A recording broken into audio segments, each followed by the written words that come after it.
what about when love feels like a foreign or an unsafe concept? Again, something that we so desperately long for, but feels like something that has broken us before, or that we may never truly find.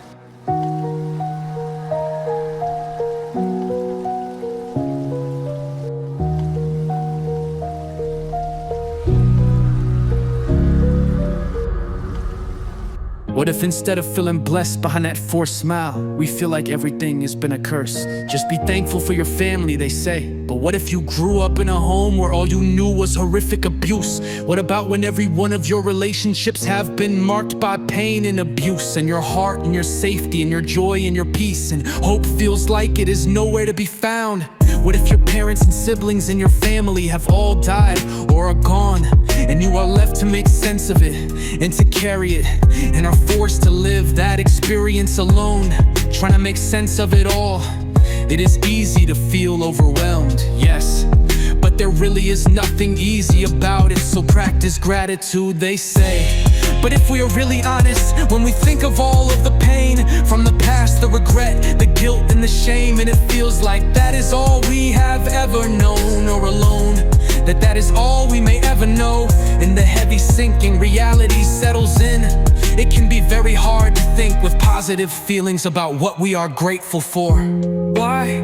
Because we're grieving tried to find a video about how to overcome grief, and all of the pop psychology and the endless how-to videos only give you a list of things to do. But if we are honest, very little feels comforting, and we can be left feeling like we're sinking, like we are drowning, like we are lifeless inside. But we can't let anybody know how we really feel, because then we have to face our pain. We worry about other people, thinking that there is something wrong with us, and so what do? We put on that smile and we fake it. We bury our emotions, because that is all we have known our real entire lives. The truth is everyone else probably feels the exact same way in some form, but they are just better at faking it, lying to themselves and at hiding it. Why?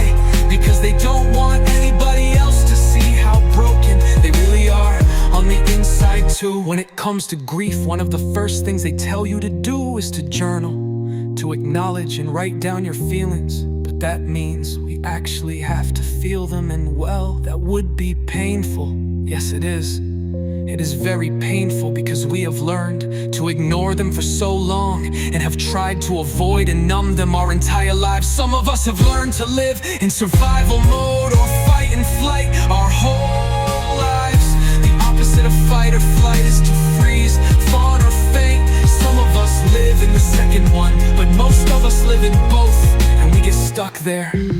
I will be humble in my journaling and acknowledge that I live in both. You may as well, if you can be honest with yourself.